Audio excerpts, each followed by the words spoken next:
Yo, ladies and gentlemen, what is going on, man?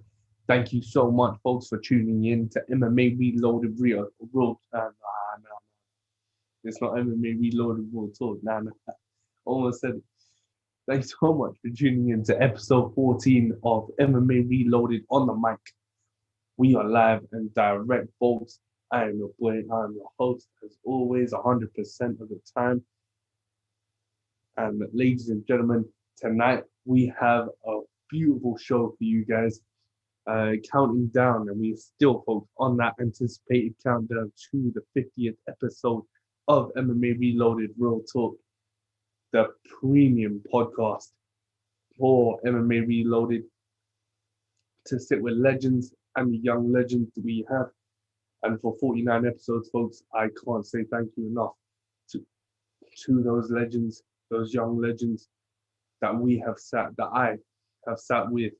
Um, it has been a ride, and the ride is not over.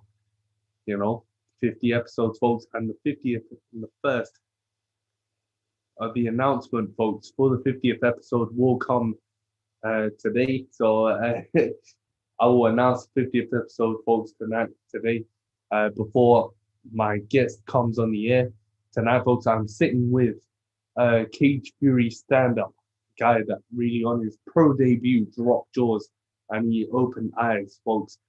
Tom Pagliarulo. Now that name may not sound familiar to fans who didn't watch Cage Fury 92, but if you haven't watched it, folks, go watch that show on UFC Fight Pass and watch Tom Pagliarulo, folks. This young kid, he's so big, only 24, 23, 24 years old. He's so good. Training out of that New England cartel with Rob Font. Tom Pagliarulo, folks, is a stand-up, a huge stand-up.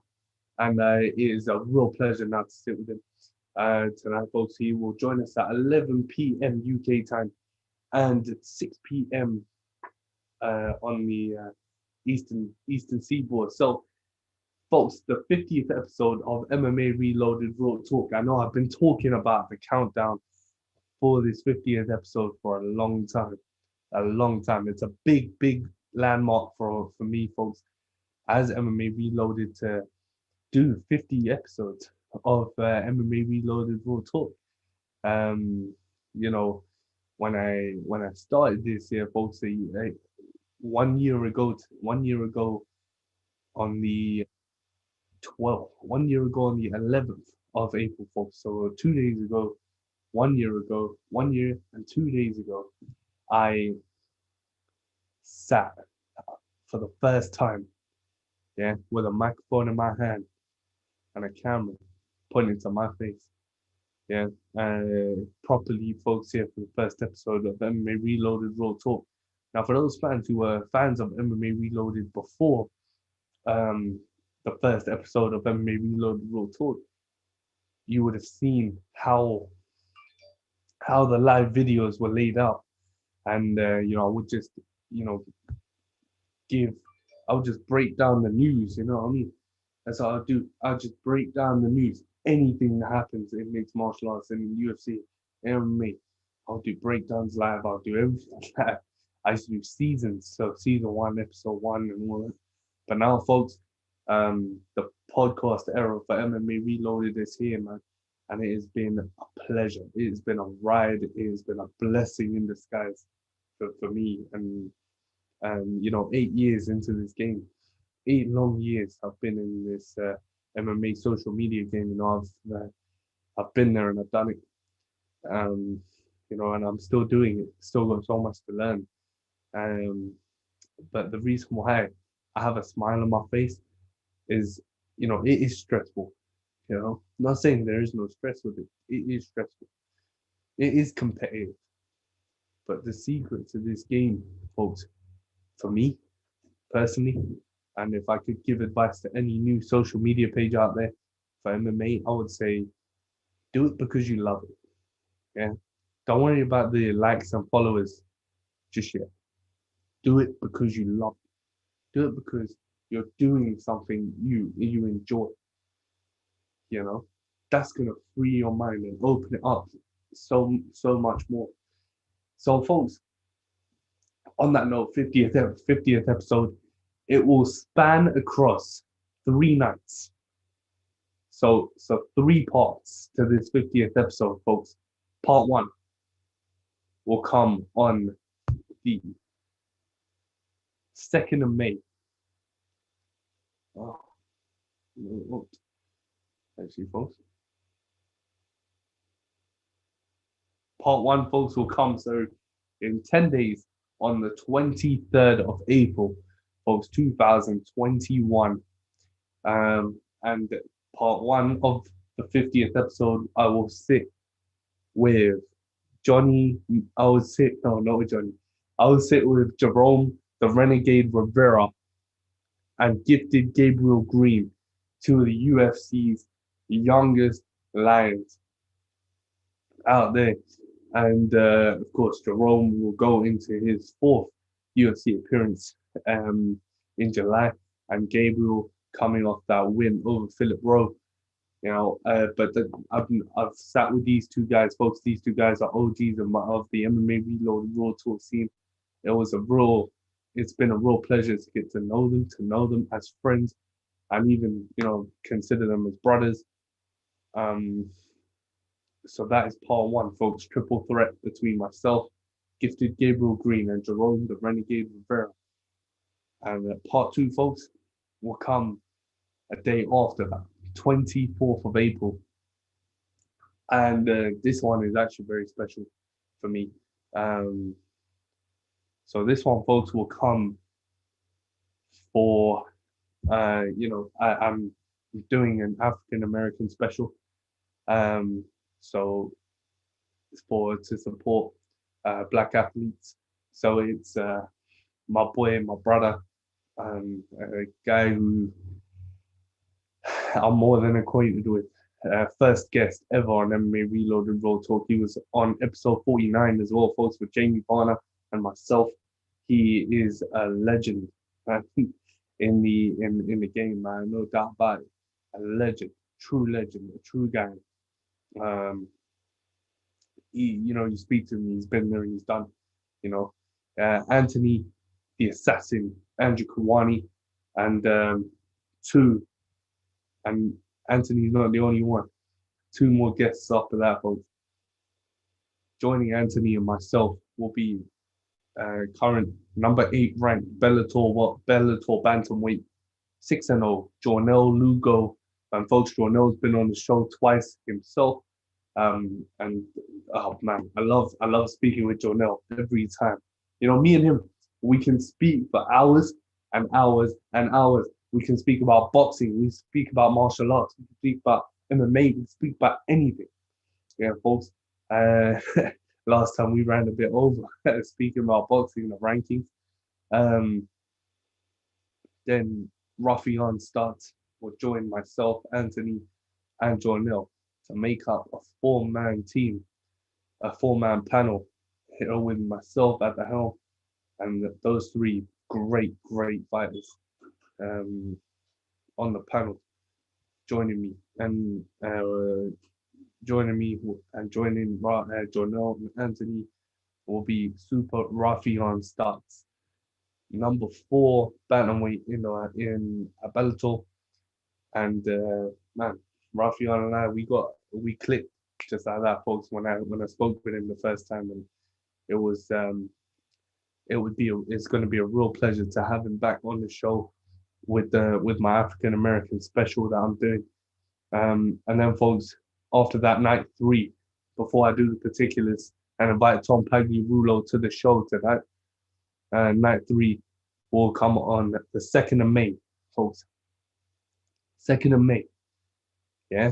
And it will be a 4-man team. It'll be a 3-man panel again. This time, it'll be a Latino special. 3 guys, 3 of my brothers, 3 of my absolute brothers. 3 guys who I love, I get along well, I speak to all the time. 3 guys who show their appreciation and respect back to me. Undefeated King of the Cage bantamweight champion and current UFC bantamweight Johnny Munoz. Current UWC Mexico contender, undefeated as a pro, undefeated as an amateur, and undefeated as a pro 1-0, undefeated as an amateur 4-0. Super glue Alan Martinez, and folks joining us will be their brothers and a guy who I'm becoming good friends with as well myself. Um, he is fighting on Combate Global, formerly known as Combate Americas. He is Alex Coyote Gonzalez. So, folks, that is three parts that make up a landmarked, historic 50th episode. One episode, three parts to it. It is going to be a banger, literally historic. Yeah, folks. And I can't wait to get it underway with Jerome and Gabriel Green. But folks, tonight, tonight, it is a pleasure, and it's going to be a real pleasure to sit with Tom Pagliarulo. I watched Cage Fury 92 like many MMA fans did, and how my eyes were open. I was marking the fuck out when I saw this young man. And folks, it's just about time to do the particulars. So don't go anywhere.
So yeah, ladies and gentlemen, welcome back. We're excited to do the particulars with our guest tonight, a standout in mixed martial arts, a man who really opened eyes.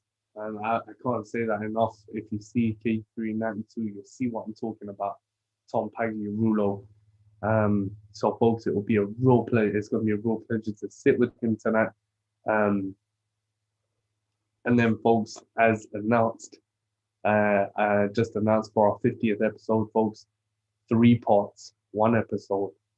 Okay. If you want to hear the guests again, I'm not going to spoil it anymore, folks.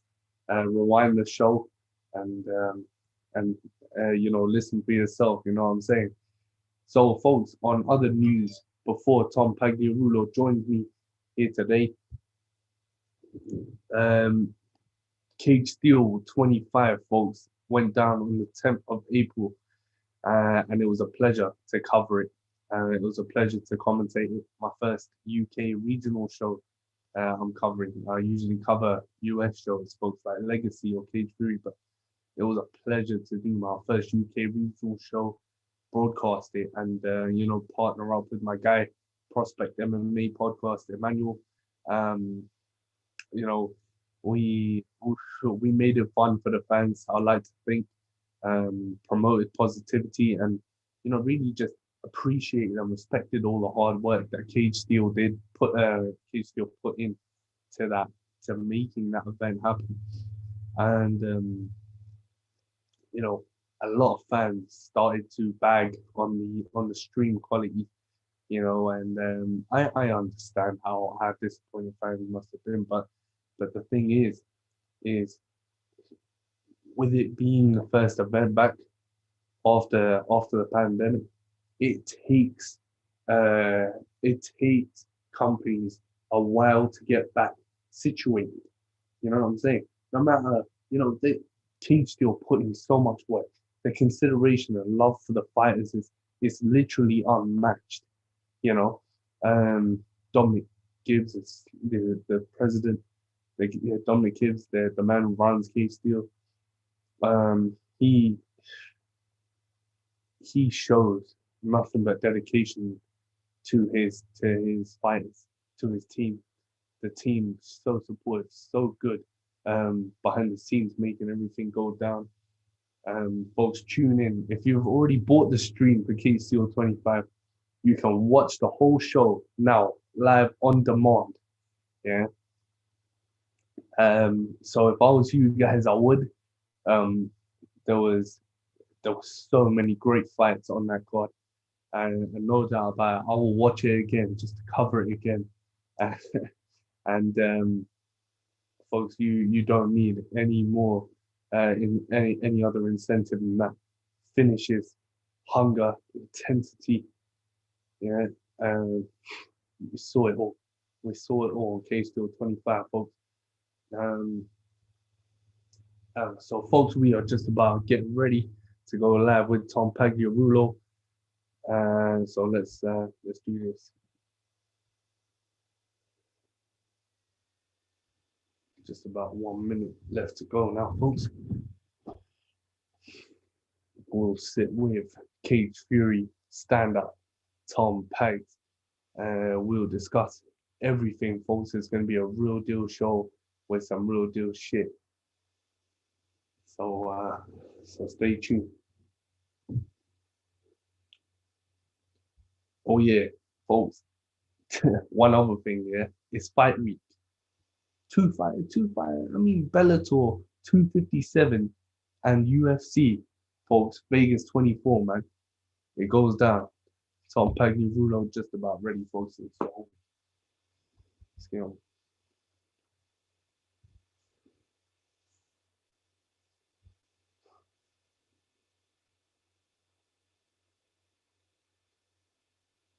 Hey man, what's going on? How you doing, bro?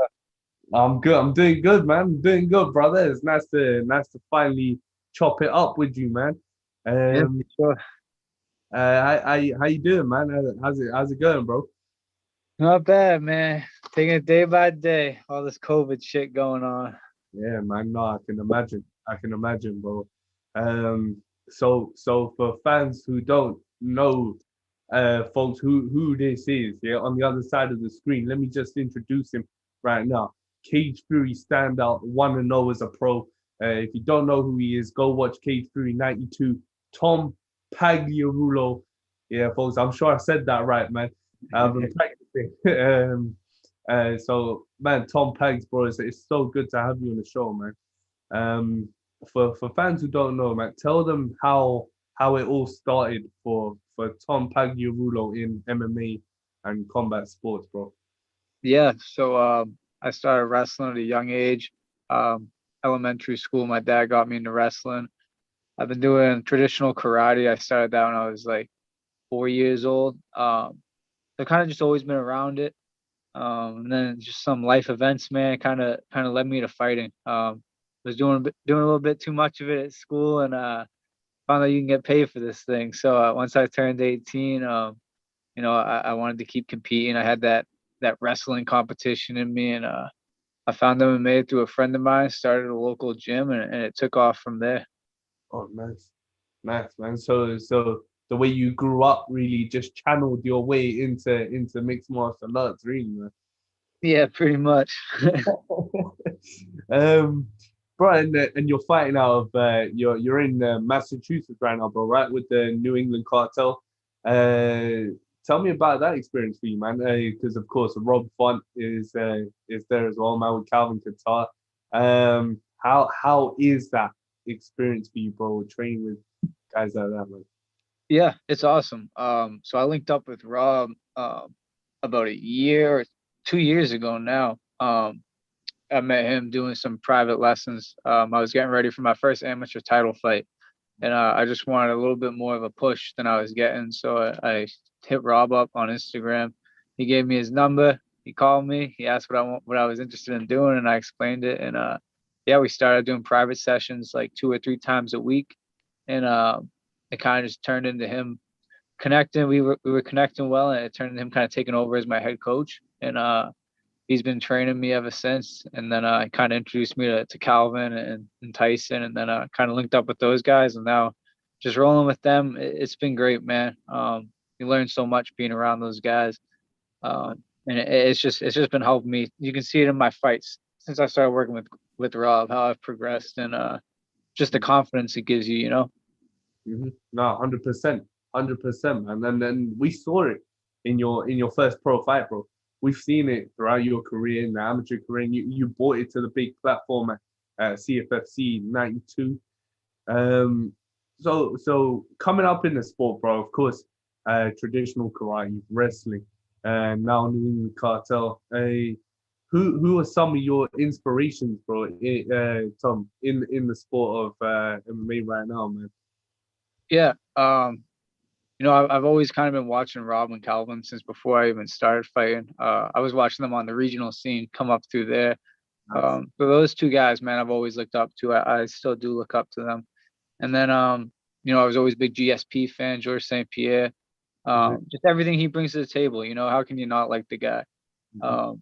His mentality. He's just a good guy. You can't really hate on the guy too much. Everything he does in the cage, out the cage, he's just a good dude, Yeah. and he's very disciplined.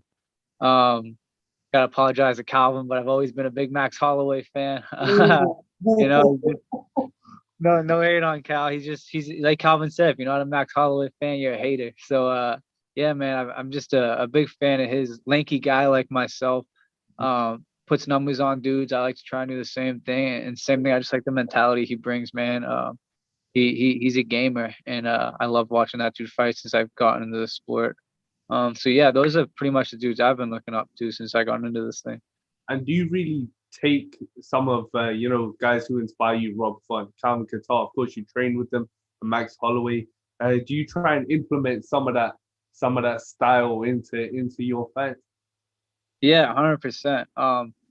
It's funny. A lot of people have been making since I started training with Rob and Calvin, they've been making the comparisons. And my brother likes to do it all the time. He says my movement is like Rob's, and my striking's like Calvin's, the long straight shots. So yeah, I do. Rob's super feint heavy. He does a lot of stance switching and stuff. I got all that from him. And same with Max. I'm taking everything. I like Max a lot. Just the way he kind of throws his punches, puts the combos together. Same thing, switches up his stances, connects the dots on his shots. So yeah, I'm always looking to add something to my game, and I kind of just want to be my own thing. People say he's not anyone's style. That's Tom Pag's style. So that's what I'm going for.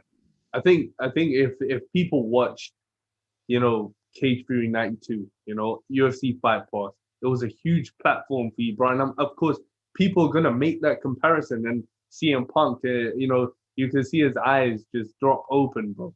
He loved what you did, Brian. I love what you did. What was that your was that your plan? What was how were you feeling going into that fight with Sean Stefanelli, bro? And of course, your pro debut. Um, and we could see a lot of stance switching for you, man. The way you threw your kicks, the way you struck. Um, how are you feeling going into that fight, bro?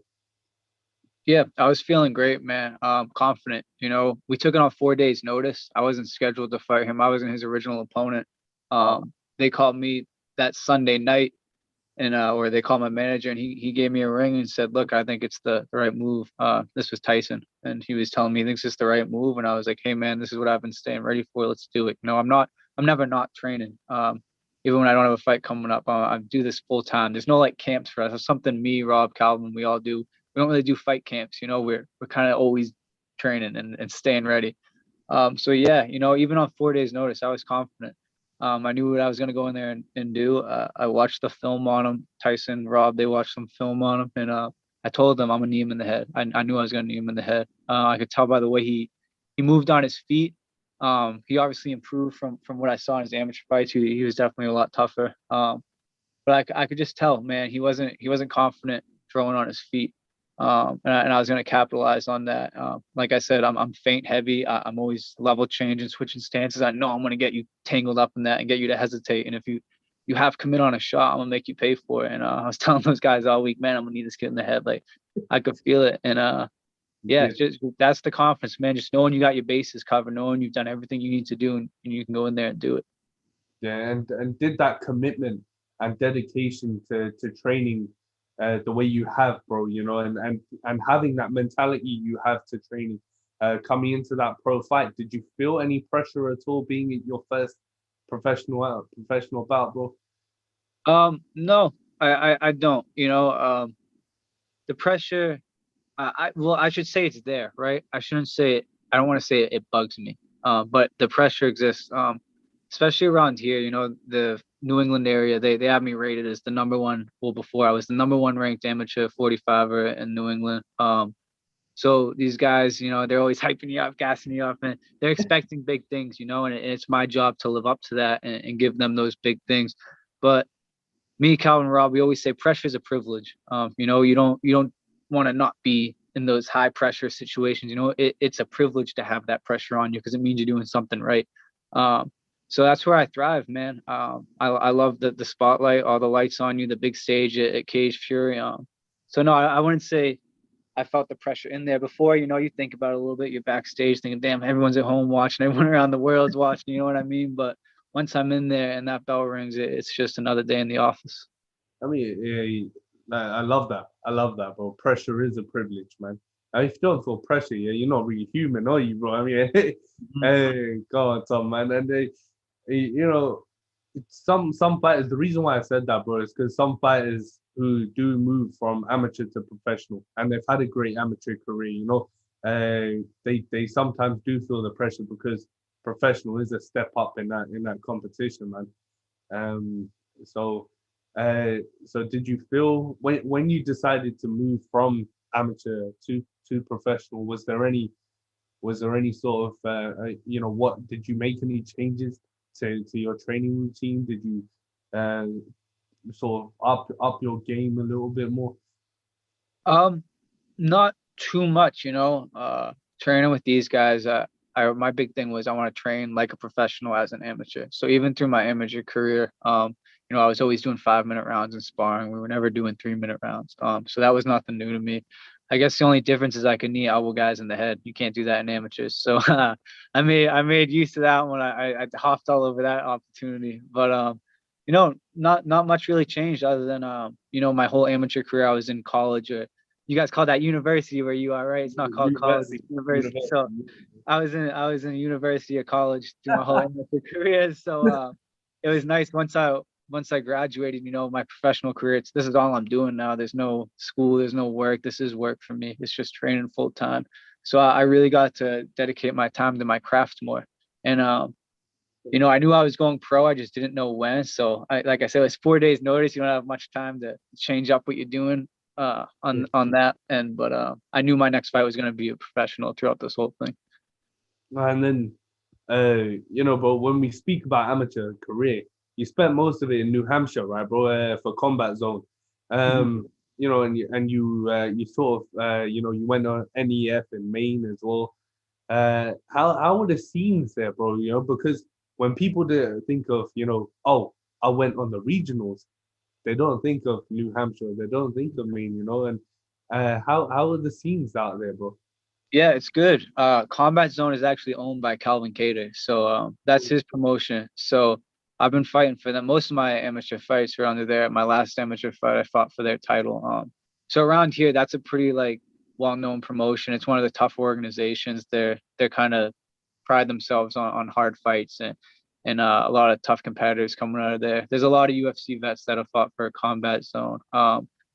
The head coach of American Top Team, Dustin Poirier's coach, Matt Brown, right? He fought for Combat Zone back in the day.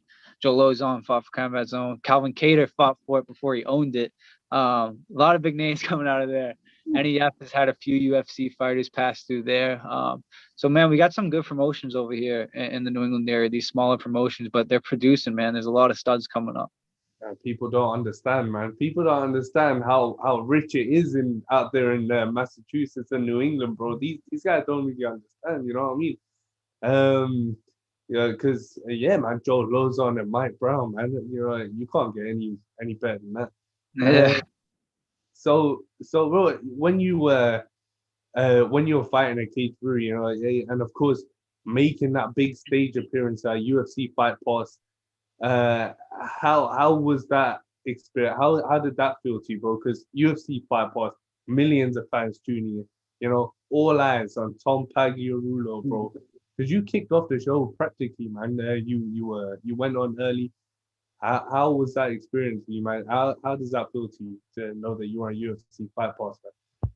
Yeah, man, that's I'm grateful. I'm grateful for the opportunity from Cage Fury, and I'm hoping that they give me another one real soon. Because I feel like my fights are exciting. You know, I can put on a show on Fight Pass and for the world to see it. What a better place than a UFC Fight Pass to show the world what you can do.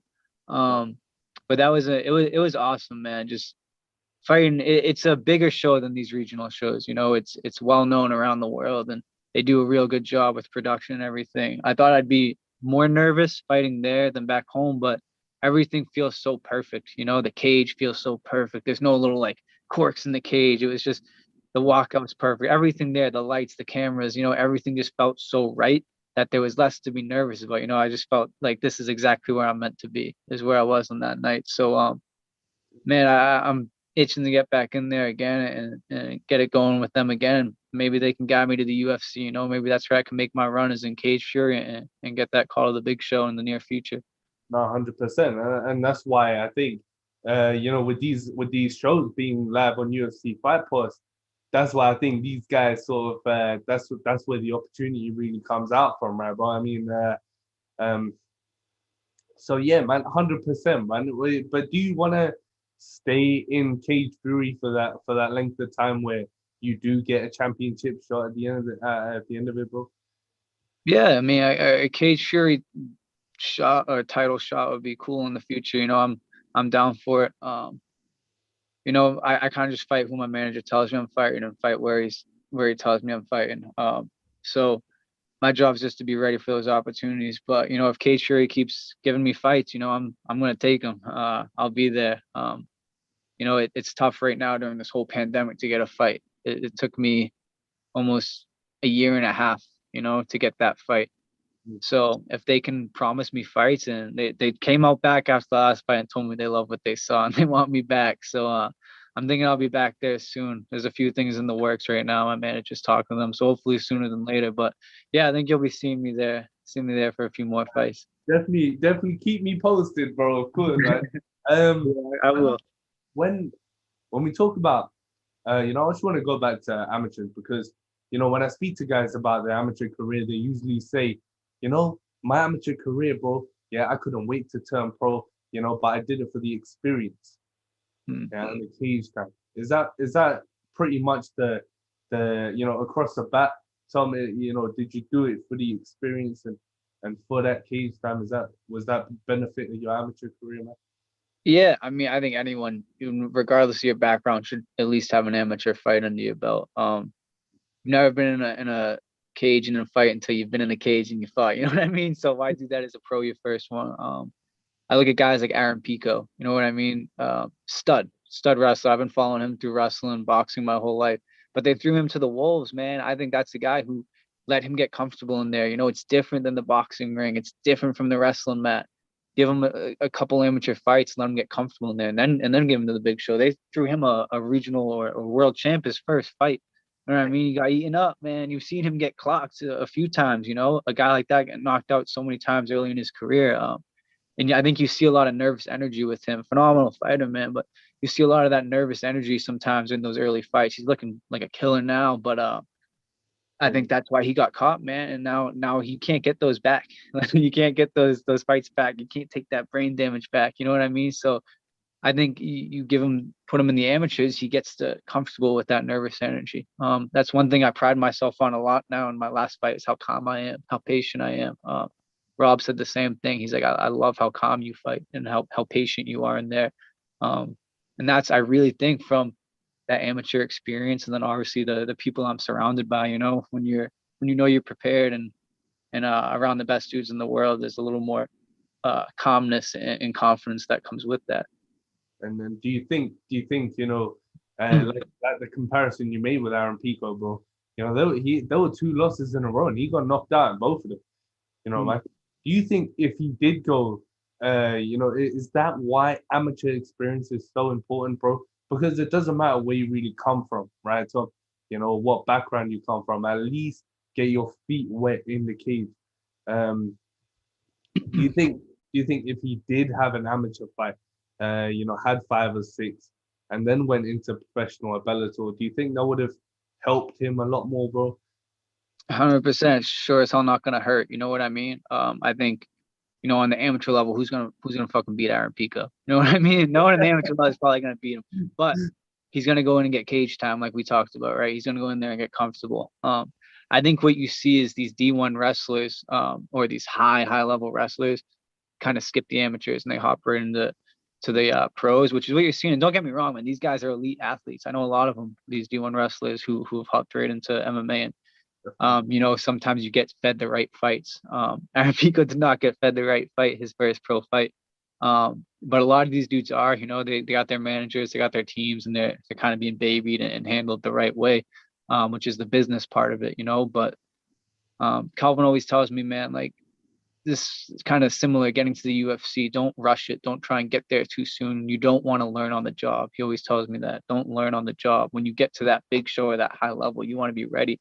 So I think it's the same thing with the pros, man. You don't want to just jump right in and be learning on the job. You want to get your feet wet in those amateurs and get comfortable and take an L. You know what I mean? Take an L as an amateur. Take the hard fights as an amateur. Don't go looking for easy fights. Losing was the best thing that ever happened to me. I took that one loss and I told him I got choked out in a fight I should have won. It eats me up still. I'm the last dude this guy beat. He's like 2-5. You know what I mean? Still amateur, 2-5. But hey, I'm the last dude he beat. And but it was the best thing that ever happened to me because it lit a fire in me. I told myself I never want to feel like that again. I never want to get caught like that again in a fight I was winning, So it opened your eyes up. Anyone can be beat. Anyone can be beat on any day. So I think it's important, man. Go in the amateurs, take your licks, and get your feet wet. How important, bro? How important is that mentally for a fighter? How important is that mentally, bro? To actually, if you do lose, say if you are 5-0, 6-0, yeah, or if you are Aaron Pico and you go into pro straight away at Bellator, you can get too cocky, too overconfident, man, and you get slipped.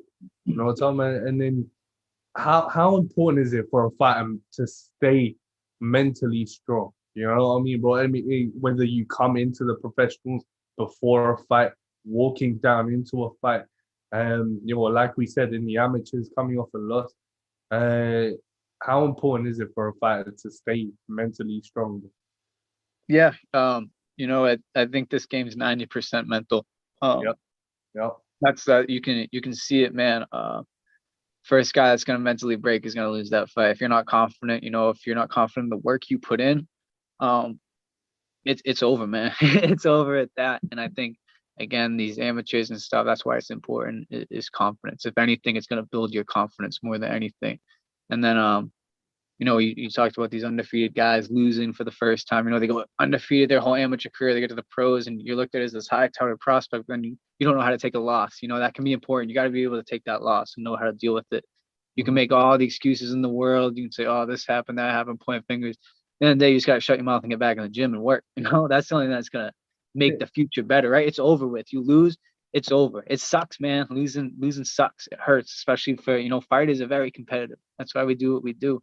But you gotta just take it. You gotta suck it up, get back in the gym, and let's get back to work. You know what I mean? And Conor McGregor is a good example of that right now. You know, he took his L. He's got to get back in the gym. He wants that rematch. I know he does a lot of talking online, but that's just selling fights. You know damn well he's busting his ass. He doesn't like to lose, man. We've seen him lose before. He doesn't like to lose. Yeah. And he doesn't make excuses. He just gets back in the gym and he's working. I think So I think that's important, man. that we see how different, superstars, but undefeated superstars who do have the hype of Conor McGregor, who did have the hype of Ronda Rousey. We saw it even with Ronda Rousey, bro. She lost that one fight to home, and after that, she was never the same. You know what I mean? And then with Conor McGregor, bro, it's a bit different. People handle it a bit, they handle it differently. After you lost that fight for an amateur, uh, what was your mindset, bro? Did you feel, all right, Tom, I'm gonna come back hard, you know what I mean? Because you were young in your career at that time, man. So was that did you have that mindset at that time? Yeah. I think I was like 19 years old when I had that fight. I'm 23 now. Right. I was, it sucked. It sucked. I remember being backstage, not happy with myself. And Right. I wanted to get right back in there. I remember just get me a fight as soon as I can. I had a different coaching staff than I have now. So my mental game has changed a lot just through the people I'm surrounded by now. And then obviously just maturing, as going from a teenager to a young adult. But yeah, I've always kind of had a just deal with it and work harder. Than if something didn't go your way, work harder. That's kind of how I've always been with wrestling and everything in life. Since a little kid, I've always just been a workhorse, man. I'm always in the gym. I'm always just working my ass off. So yeah, I think my mentality is pretty similar then and now. It was let's deal with it, let's adjust, and I drill. I got guillotined. And so I went and just drilled guillotine escapes for 1,000 times. You know what I mean? I never wanted to feel that way again. And then I never got to run it back, which I really wanted to run that one back with that kid. But my last amateur fight for that combat zone title was against a kid who's 4-1 like I was. We were both 4-1, and all his wins are by guillotine. So I was like, that was why I wanted that fight. It was a shot of redemption for me. All this guy's wins are by my one loss. Like that's what I want. Let's take it then. And I wish I did to the first dude what I did to him, but that's the game, man. You grow, you get better, and the work will speak for itself. That's it, bro. And do you carry that into your professional career now? Does that doesn't change, does it? Yeah, because if you lose now, yeah, you're gonna come back and you're gonna sort of do your homework and say, you know what, Tom Pegs, I'm gonna come back. I'm gonna make this and this and this change, and I'm gonna beat this guy's ass this way. Is that sort of, do you carry that same mentality now with you as a pro? Yeah, I don't really think about losing. Oh, of course not. No When one it, does. yeah, when it happens, it happens, and you deal with it. But yeah, I know I deal with it the same way.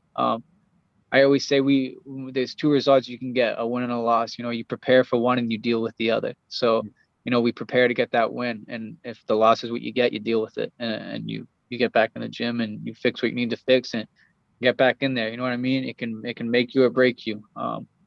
But you just gotta keep working, man. Keep winning fights, and everything else will take care of itself.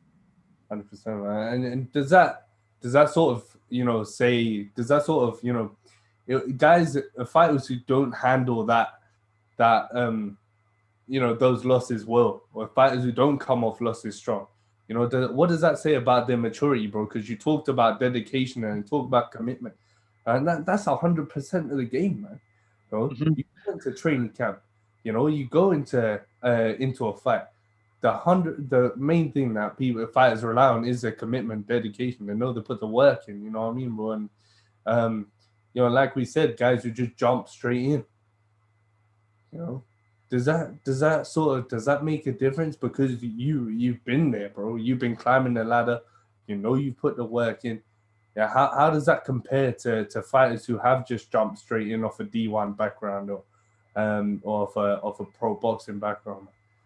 Yeah. I'd like to think obviously they're probably still working pretty damn hard. You know what I mean?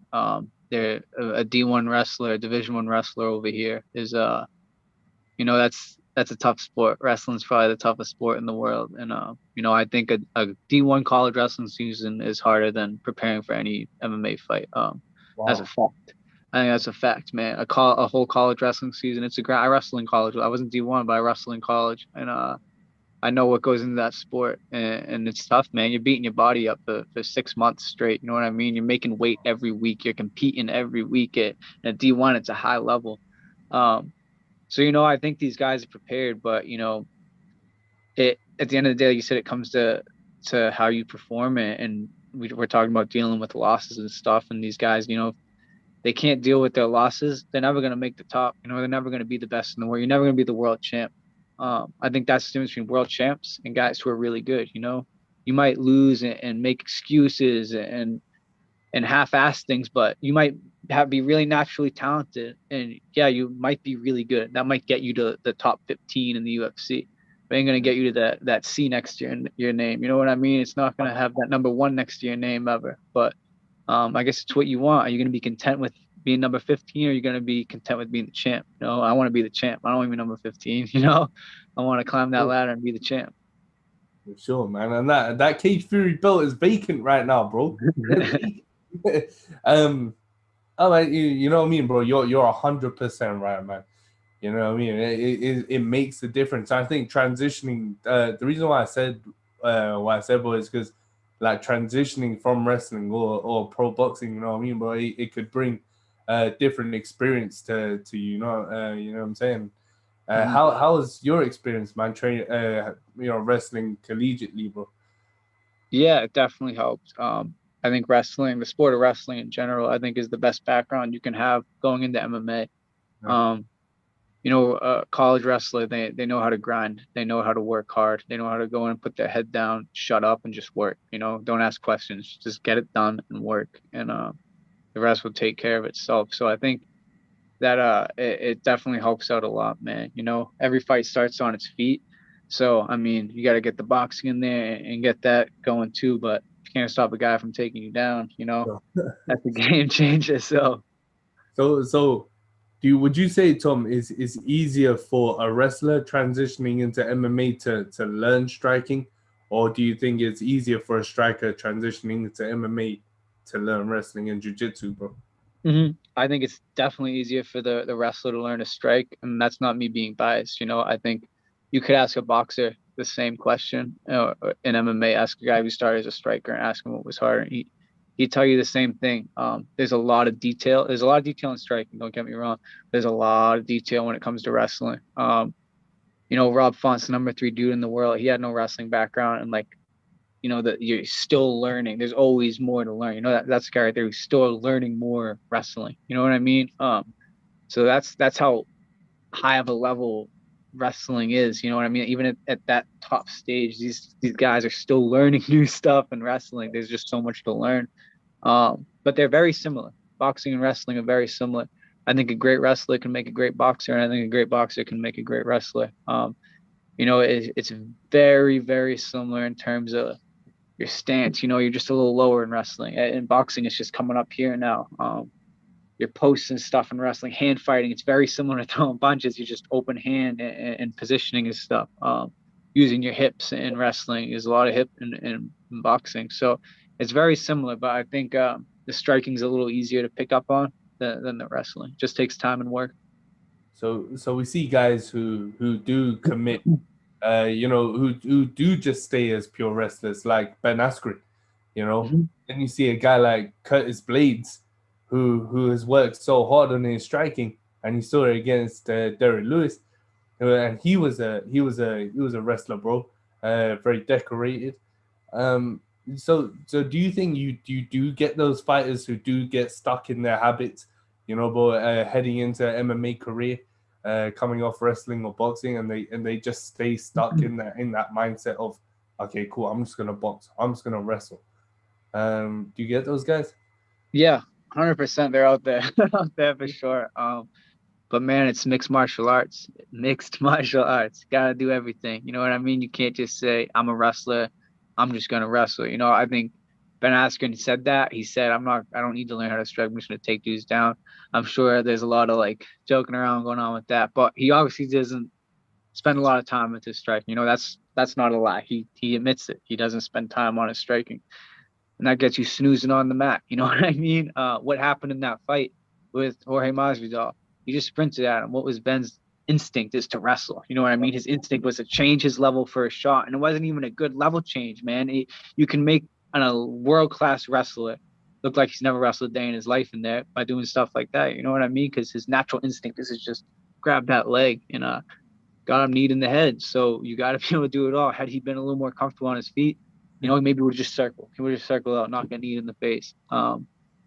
Curtis Blades, you know, I don't know what kind of training these dudes do, but I know the dude can throw down. I know he can hit hard. I know he's knocked dudes out in his life, but that's a dude who made the transition, made it well.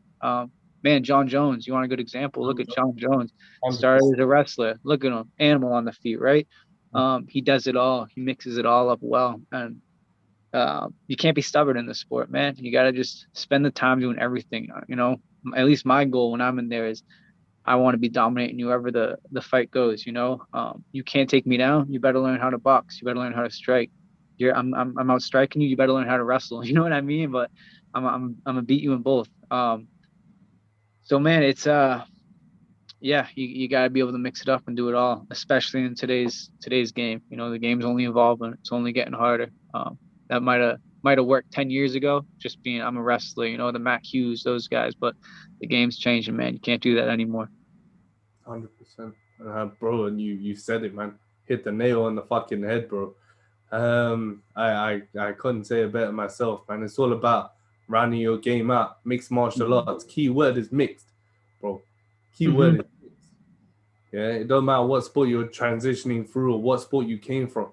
Yeah, you gotta round that shit out. Otherwise, then you're gonna end up like Ben Askren. Yeah, you know, you're not a wrestler anymore. You're not a boxer anymore. You're an MMA fighter. You know, that's a different athlete. It's a different sport. So you gotta, the sooner you can accept that, man, I'm not a wrestler anymore. I'm a fighter. The better you're gonna be off because you gotta learn it all. That's it, man. And it does a lot for a guy's confidence, you know, as well. So, but I think oh man, that's a great stopping point, man. Because I know you have to train. You got training to go to, bro. So I want to thank you so much, man, for coming on the show. It was great chopping it up with you, man. I'd love to come back and sit with you again, man. Yeah, 100%, man. I'll hopefully have something scheduled soon. Maybe we can get back on here and talk about what's in the future. Definitely, man. And keep me updated on what's in the works with you, man. I'm looking forward to it. 100%, my man. Nah, thank you so much, man. Tom Pagliarulo, folks. That's what I'm talking about, man. Have a good training session, brother, and I look forward to catching up with you soon, man. Thank you, man. Likewise. Nah, man. Thank you, brother. Have a good one. You too, man.